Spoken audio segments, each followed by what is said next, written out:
This is a Vauxhall Antara, a car that you've probably forgotten about, but it is a car that you can now buy for the same price as a Ford Fiesta. Is it a hidden gem or a car that you've forgotten about for a good reason? Let's find out.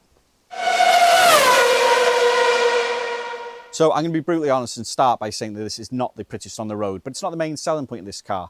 Its main selling point is its practicality. Although you do get nice big headlights, a chrome grille and quite a big driver presence, and I've got to say it doesn't look too bad in the white either. The Antara is fitted with a 2.2 litre diesel engine producing roughly around 160 brake horsepower and an ample 350 newton meters of torque, and with a towing weight of around 2 tonne, which is pretty ample for anything that you're going to need to be doing in the modern day. The main sort of benefit to that is most cars are not fitted with an engine of that size or that towing capability. So if you live in a rural area or you'd like to, tow a caravan or anything like that, this could be the car for you. As I said, the main benefits to this car are its practicality.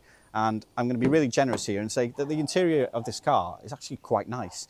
You get full heated leather interior, big chunky buttons. There's nothing exciting, but there doesn't really have to be. As well, in the back of the car, you've got excellent legroom, rear access height. So if you're over 6 foot like me,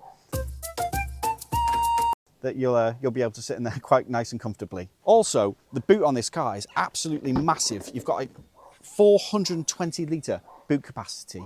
So if you're into fishing, you need to do tip runs, you need to get rid of some dead bodies, this car can do it all. But with any older car comes risks, and this car is no exception, which we will go over now.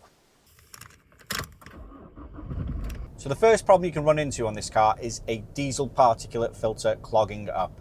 That's one of the known issues of cars around this generation. Basically, if you're not doing the mileage in this car, the DPF will clog up, you have to go to a garage, get it replaced or cleaned out. It can end up being really expensive. Also, if you've got the four-wheel drive version of this car, you can have a problem with the transfer case, which will be expensive as well. So if it was made for a car of this age and this price range, unless you really need the four-wheel drive model, I would stick to the front-wheel drive. Also, you've got the age-related problems that can come with this car, like rust, how it's been looked after, you're talking things like oil leaks, all stuff that you've got to be mindful of, especially when you're buying them used. And if you're buying them privately, you need to go over these cars with a fine-tooth comb. Also, it's got a dual mass flywheel, being a big heavy diesel. They can be really expensive to fix. Huge bill in the garage if you get it wrong, but you can normally tell when you go to see one if the car judders on start up, or if it feels rattly when you're going into gears or you go into the biting point of the clutch. That could be a telltale sign that the dual mass is on its way out, and that would be a car to avoid. These Vauxhalls are now getting more expensive to fix because they don't make them anymore, so parts are becoming more scarce. Now, it wouldn't put me off entirely, to be honest with you, but it is something to bear in mind. Now, this all sounds really negative, but there are some positive points to take from this car as well. It's got a timing chain rather than a timing belt, so you don't have to do these big regular maintenance, and I wouldn't want to do a timing belt on a car of this age and this mileage. 36 mpg from an 1800 kilo car isn't too bad at all, especially with a car of this age. Even modern cars, because they're fitted with such small engines and they weigh so much, they're still only getting around the same. So in terms of fuel, it's not too bad. Obviously, you've got the current crisis with diesel, which really isn't helping, but when that all levels out, I think this will be a fairly cheap car to run. This 350 newton meters of torque does feel responsive. Even though the brake horsepower isn't particularly high, you can drop a gear and you're moving quite quickly, to be honest with you. Now, I wouldn't want to be doing that all the time because the economy isn't that great on this car, but it is responsive where it needs to be. So another short video on this one, basically. I don't need to bore you with loads of facts and sort of useless stats on this car. It is what it is, and they're a cheap car to buy. I think, overall, I would give this car a 7 out of 10. It drives really nice. You've got the analog steering, which is sort of really, it's quite responsive.